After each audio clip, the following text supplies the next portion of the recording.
Look what happens if you retire 1 year earlier. We've Oof. gone from having our $73,000 all the way out to 105 years of age to actually running out of super by age 79, just from 1 year difference at work. That tells me if anything happens in markets that doesn't get that, average 6.7% return, or you have an unexpected expense, your medical expenses are higher than you planned for, something happens early and you've got to retire earlier, you have no margin for error there. Jesus. You're basically you're straight on the age pension after 60. Yeah, Yeah. exactly right. Yeah. So you're going from your 73 grand a year that you need to actually you've got 49. Which is the age pension on its own. Well, that's, projected with increases at age 70 when it runs out there. So again, critical to make sure your mortgage is paid off, or at least at a manageable level.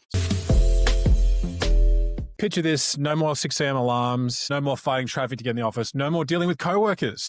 If you are getting close to retirement, 156,000 Aussies retired last year, and the average retirement age, 63.8. So we'll call it 64 years old. But Phil, here's the kicker. The average couple were retiring with $540,000 of combined assets. Do we see a problem there?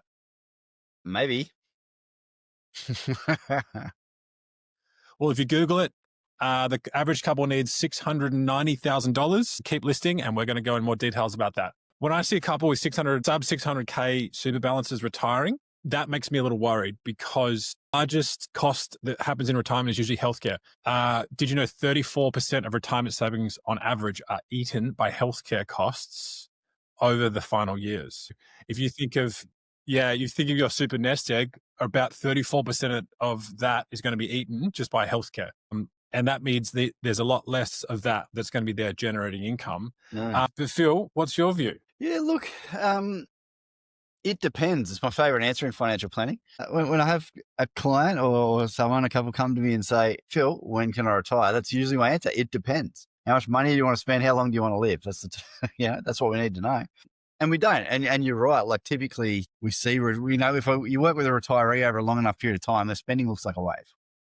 And that aligns with exactly what you're talking about. Typically out of work earlier, doing a bunch of travel, more outings with friends, all that kind of gear, getting to your late 70s, early 80s, not leaving the house so much. And exactly like you're saying, you're still kicking around late 80s and 90s. You spend a lot of money at the doctors, maybe even aged care, all that kind of gear. So look, I often get asked, what's the average retirement age? How much money do I need to retire? Yeah, there's a lot of average stats out there. For me, it is such an individualized thing that actually, the answer is different for everyone, depending on your scenario. There you go. There's a good non-answer for you, Scott. Yeah, well, if you're going to come to me, I mean, Phil has a great answer, but if you come talk to me, my response is let's get more. Let's see if as much as we could possibly can, because having more money at retirement than less is less of a problem when you've got more money in your super account, and then you can deal with it then. So that's my view on that one. But I was really surprised in the amount of money that goes on healthcare. Yeah, actually it is 34% is probably higher than I would have estimated, to be honest. That's a lot, especially when you consider like all the concessions and stuff you're getting with your healthcare card, doctors are bulk billing, all that kind of gear.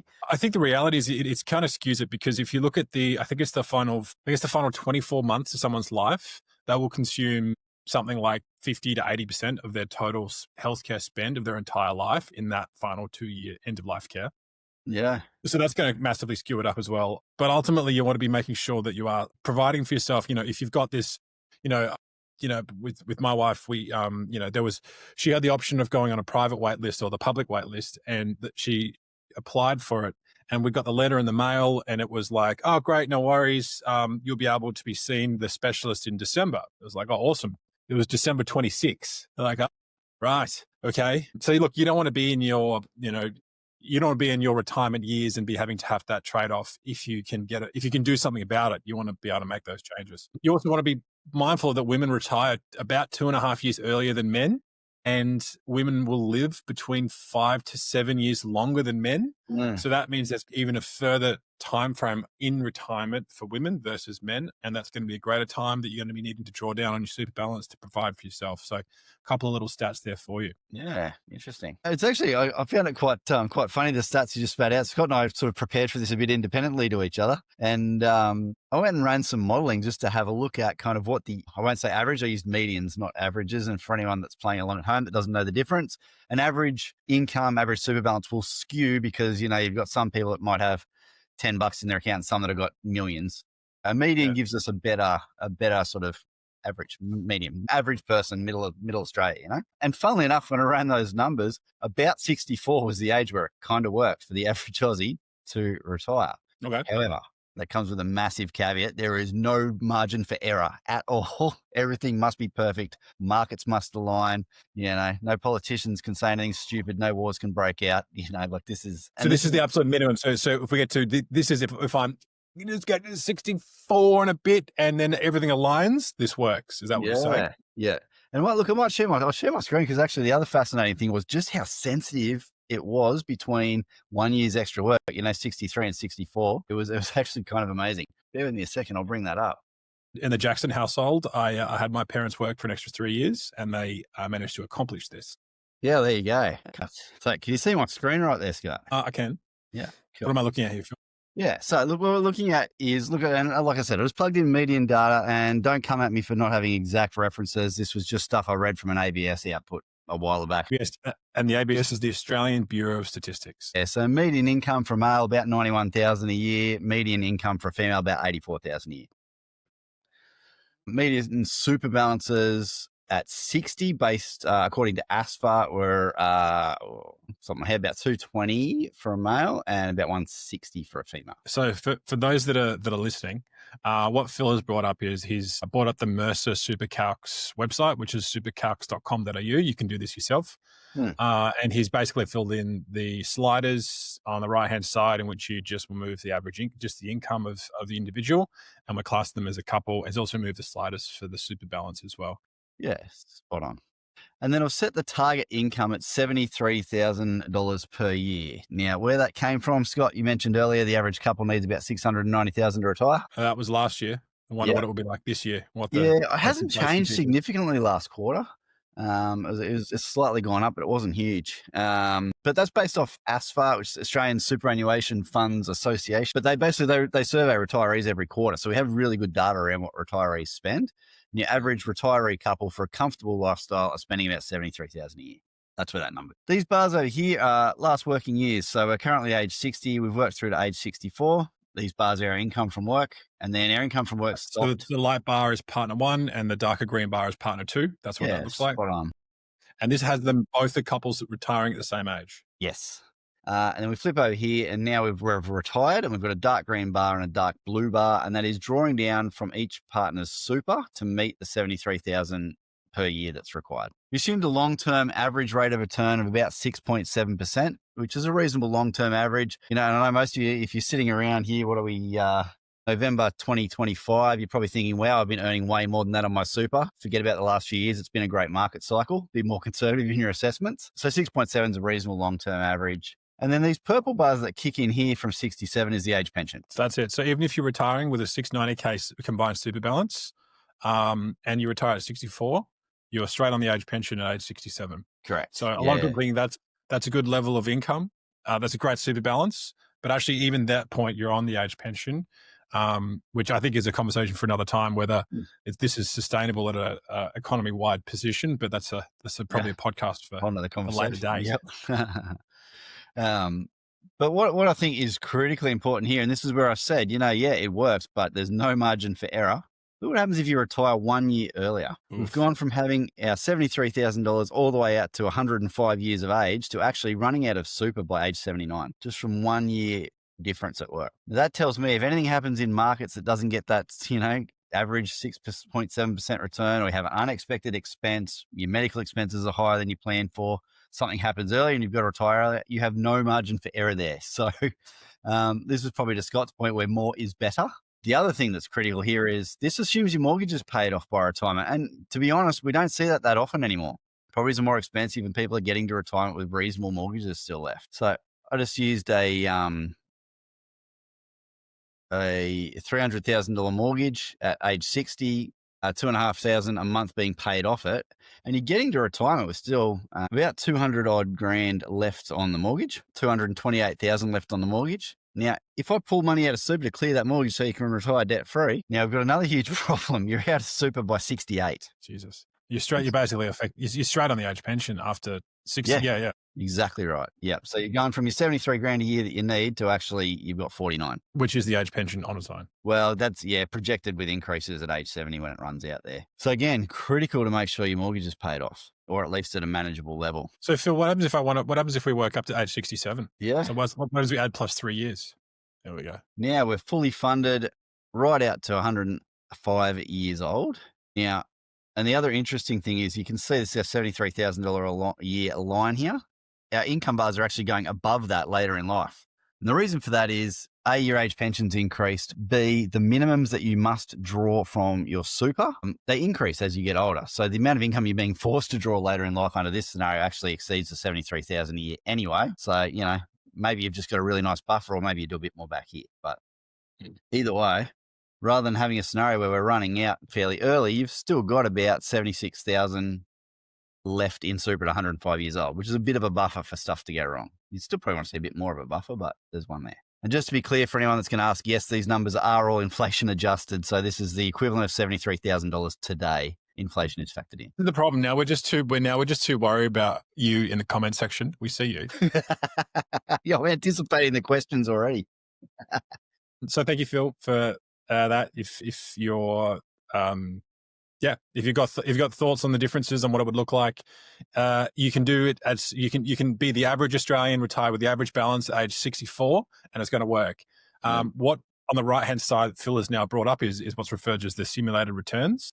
So instead of just doing a 6.7 estimated return, we can actually play with this scenario a little bit more. And again, we don't use this tool in our regular planning world because this is just a free online tool. So we've got a bit more complex scenarios. But if you hit refresh and just like this can really skew and squiggle the results. Yeah. And look, the reason I brought this up, I don't want to get too boring here, but this is a critical point and why I say you need that buffer, because we know that we can plan your retirement on an average return of 6.7 or whatever number we use, but we know that you're not going to get that year in, year out. Some years it's going to be a plus 20, some years it's going to be a negative 8. It's going to vary over time. And the order those returns come in have a massive impact on your retirement outcome. And I'll show you what I mean. If I keep hitting this button, it just keeps simulating different market cycles. So you say, look, this would be a great one. If we could order this one, away you go. If I hit it enough times, we'll get a run of negatives at the start. Look at that, a run of negatives at the start. And now we've actually knocked, about 4 years off your retirement funding. Now that's fine in this 67 scenario, but what if we get back to the 64 scenario? Now you're out of super in your late 80s. Same average return, but just received the returns in a different order. So I'm not going to labor that one too much. I've got a bunch of strategies, and that's probably another podcast in itself. Deal with this. So for the person listening, the scenario that we've got like an automated scenario that will generate a range of options. The average will be 6.8, but it'll be different each year. And the one that Phil has got here, you've got 2 really strong years in a row. You've got 2 sort of 10% returns. And that makes a massive difference. And then if you hit it, refresh again, and if it's a medium to, there we go. And there's just one minus in the first year that you hit retirement, you get a minus year. And this is referred to as what's called a sequencing risk. If you retire straight into a down market, exactly the same scenario, exactly the same risk tolerances, exactly the same baseline strategy. You run out of money versus leaving money behind. It's actually based on that first year return. Yeah. So you've got to get this right. Yeah. Or even just like a run, you might not have a negative that big. You might only have really small negatives. But if you get a few of them in a row, massive difference. I'm not going to talk too much about that because this is a real passion project of mine. And in my view, something that is not spoken about anywhere near enough in Australian financial planning. So I can waffle on all day, but look, there are strategies we can put in place to help manage that. But that's probably a topic for another day. But just drives home the point of you need that buffer. You cannot go, okay, I've got just enough to squeak through and hope for the best. So final point that I'll just touch on, around about 33% of over 50s feel optimistic about their retirement. If you're of the 70% of people that do not feel optimistic, that's pretty normal. There's a few things you can do to take control of it. One of those things is to just be mindful of if you can stomach it, 3 extra years, the 3 years from age 64 to 67, if you can hang in there, makes a massive difference at the top end. Seeing what you can do around your investment mix at retirement, huge difference as well. And a final point is putting together a plan for yourself about what you want to do in the years leading up to it. We do see people, they'll take some time off, they'll take a lower paying job or unfortunately, it is difficult to maintain that, maintain that higher income you might have been earning in your 50s. If you can continue it, do everything you possibly can. Or if you're willing to take a step back, maybe try and consider working out to age 70 if your balance is a little bit low. Quite a few of our clients have gone through, say, a divorce or a separation, or just, their performance of their fund has just been appalling. Sometimes we've seen some clients come to us which have had investment options that have failed what's that test called? Yeah, the performance test. Yeah. Yeah, we've had some clients come to us with performance tests, and I put my foot in a little bit with a client, and I was like, oh, okay, have you gone through a divorce? Nope, just the investments were shit. Sorry about that. Good. No. Anyway, I'm glad we're talking now. Let's fix that up. That was a bit of an awkward introduction for me. Sorry about that. So those are 3 things to think about if you're getting into that age, and then just create a little plan for yourself. You will be in that position for 25 plus years. Having those 3 changes will make you feel more optimistic about your retirement. It's going to be a wonderful time if you do it well, and get into it, enjoy it, prepare for it, and plan for it. Yeah. I think, look, really key point, and, sorry to anyone that's seen me speak at any events, because I trot this joke out every time, but the amount of times I've had a couple sit down in front of me and I've asked, what do you want to do in retirement? And they've never spoken about it. And one of them said they want to travel, and the other one says I want to stay at home or whatever. Like, instantly I go from financial planner to marriage counselor. You need to have that conversation, particularly if you're getting closer, and you need to work out a budget, because you can have the best financial planner in the world. It's all going to fall apart if the data that they've based their plan on is no good. You need to be clear about what you think you're going to spend. What happens if I got no idea what I'm spending, Phil? What do you do? What do we do?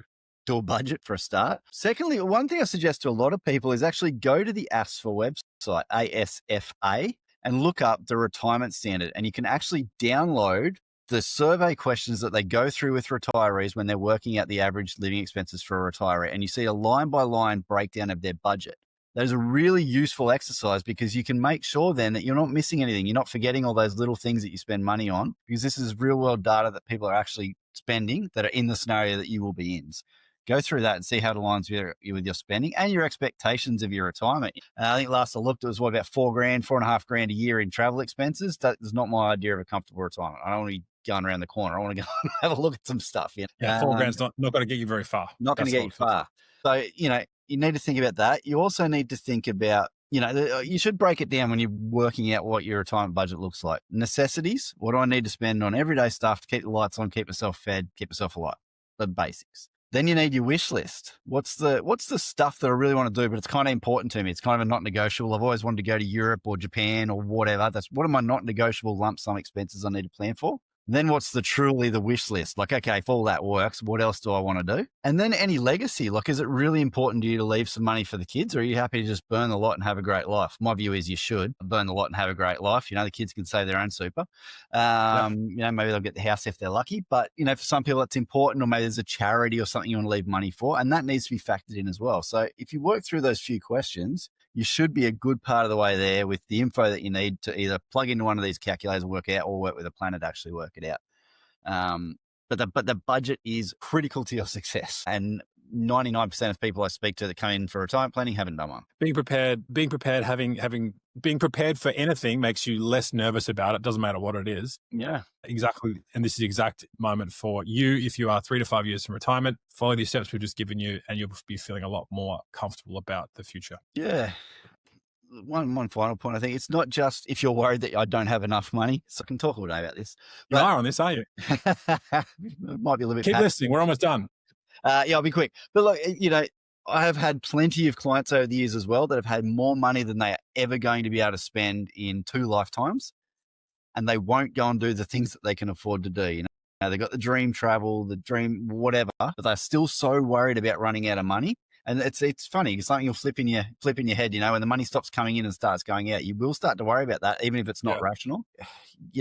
Give that some close consideration. Do some careful modeling on it, and go and do the stuff you can afford to do. Don't get so shut down and panicked that you don't leave the house, because you'd be surprised how often you see it. All right, guys. Thank you so much for the listens. Don't forget to subscribe to this podcast. We appreciate the subs coming in. It's wonderful to see your questions. If you've got any other specific questions about your own first personal financial advice, get in touch. We've got the link below, and have a great week. We'll see you next time. Thanks, guys. Cheers.